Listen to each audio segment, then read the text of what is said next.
नमस्कार दोस्तों, आज मैं आपको बताने जा रहा हूं लैटिन अमेरिकी देश उरुग्वे के बारे में। इस देश का क्षेत्रफल 1,76,215 वर्ग किलोमीटर है और क्षेत्रफल के साथ ही ये सूरीनम के बाद दक्षिण अमेरिका का दूसरा सबसे छोटा देश बन जाता है। इस देश की आधिकारिक मुद्रा उरुग्वे पेसोस है और यहाँ का 1 पेसोस भारत के 1.5 रुपए बराबर होते हैं। 2018 के सर्वे के अनुसार इस देश की जनसंख्या 3.449 मिलियन थी और इस देश की राजधानी मोंटेविडियो है। उरुग्वे पहला ऐसा देश है जिसने स्कूली बच्चों को मुफ्त में लैपटॉप बांटा। उरुग्वे किसी अन्य देश की तुलना में संयुक्त राष्ट्र में अधिक सैनिकों को भेजता है। अमेरिका के शांति मिशन दुनिया के विभिन्न देशों से आते हैं।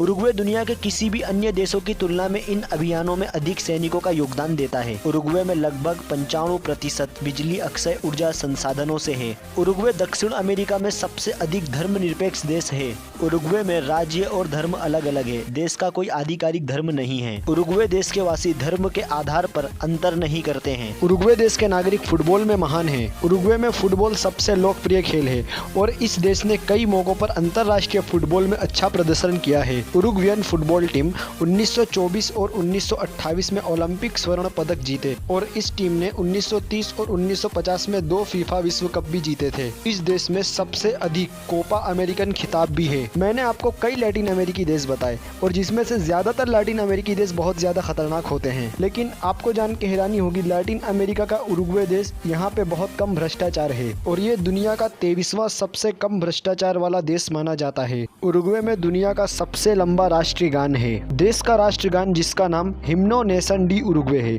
अवधि के लिहाज से ये दुनिया का सबसे लंबा राष्ट्रीय गान है। पूरे गाने में परफॉर्म करने वाले को लगभग 6 मिनट का समय लग जाता है। इस देश में 88 से 94% यूरोपीय आबादी अथवा मिश्रित वर्ग के लोग रहते हैं। आपको एक बात जान के हैरानी होगी, इस देश में मनुष्य की तुलना में भेड़ बकरियां ज्यादा हैं। 18 जुलाई 1825 में उरुग्वे ब्राजील से अलग हुआ। 28 अक्टूबर 1904 में पनामा और उरुग्वे ने राजनीतिक संबंध स्थापित किए। 28 दिसंबर 1945 दक्षिण अमेरिकी देश उरुग्वे संयुक्त राष्ट्र का एक सदस्य बना। 18 जुलाई 1951 में उरुग्वे ने संविधान स्वीकार किया। 27 नवंबर 1966 उरुग्वे ने संविधान अपनाया। उरुग्वे में सबसे पुरानी यूरोपीय कॉलोनी कोलोनिया डेल स्कारमेंटो की स्थापना पुर्तगाल द्वारा 1680 में की गई थी। इस देश में एक अजीब लेकिन भयानक प्रेरणादायक केस पिब्लो बिल्डिंग है और इस इमारत का नाम है केस पिब्लो पुंटा डेल इस्ते। ये उरुग्वे में आई एक अद्वितीय इमारत है। इस बिल्डिंग के निर्माण में कार्लोस पेजर वोलेरो जिम्मेदार थे। ये कलाकार की कार्यशाला के रूप में कार्य करता था, लेकिन आज एक संग्रहालय, एक आर्ट, एक गैलरी और एक कैफेटेरिया के साथ एक पर्यटक आकर्षण है।